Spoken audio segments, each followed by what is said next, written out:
यूदीत ने कहा, डफली बजाते हुए मेरे ईश्वर के आदर में भजन गाओ, झांझ बजाते हुए ईश्वर के आदर में गीत गाओ,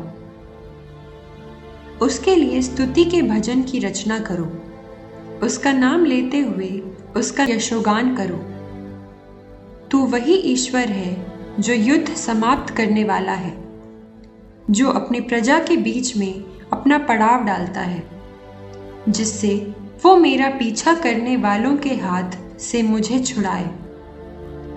उत्तर के पर्वतों की ओर से असूर आया, वो लाखों की संख्या में सैन्य दल लेकर आया। उनके समूह ने नदियों का प्रवाह रोका, उनकी घुड़सवार सेना ने पहाड़ों को ढक दिया।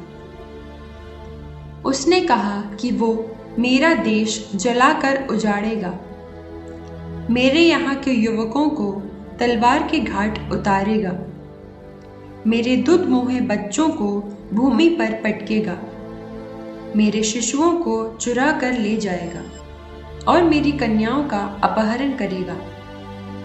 सर्वशक्तिमान प्रभु ने उनका तिरस्कार किया, उसने एक स्त्री के हाथ से उनको पराजित किया। उनका अध्यक्ष युवकों से नहीं मारा गया, उस पर दानव के पुत्रों ने प्रहार नहीं किया, उस पर दैत्याकार वीर विजयी नहीं हुए, बल्कि मरारी की पुत्री यूदीत ने अपने सौंदर्य द्वारा उसे पराजित किया। इज़राइल के पीड़ितों की रक्षा के लिए उसने अपने वैधव्य के वस्त्र उतारे, सुगंधित तेल से अपने मुख का विलेपन किया, अपने केशों में पट्टी बांधी और उसे लुभाने के लिए छालटी के वस्त्र धारण किए। उसकी चप्पल ने उसकी आंखें ललचाईं, उसके सौंदर्य ने उसका मन मुग्ध किया और तलवार ने उसका सिर काट दिया। फारसी उसकी निर्भीकता पर चकित हो गए, मेदी उसका साहस देखकर घबरा गए। मेरे दीनहीन और निर्बल देश भाई जोर जोर से चिल्लाने लगे और शत्रु भयभीत हो उठे। वे जोर जोर से ललकारने लगे और शत्रु भाग खड़े हुए। वे दासी पुत्रों की तरह छेदे गए, वे कायरों की तरह मारे गए। मेरे ईश्वर के युद्ध में उनका विनाश हुआ। मैं अपने ईश्वर के आदर में नया गीत गाऊंगी। प्रभु, तू महान और महिमान्वित है, तेरा सामर्थ्य आश्चर्यजनक और अविजेय है। समस्त सृष्टि तेरी सेवा करे, क्योंकि तेरे शब्द मात्र से सब कुछ अस्तित्व में आया है। तूने अपना आत्मा भेजा है और सब कुछ बन गया है। तेरी वाणी का विरोध कोई भी नहीं कर सकता। समुद्र और पर्वतों के आधार हिल जाएंगे। तेरे आगमन पर चट्टानें मोम की तरह पिघल जाएंगी, परंतु जो तुझ पर श्रद्धा रखते हैं तू उन पर दया करेगा।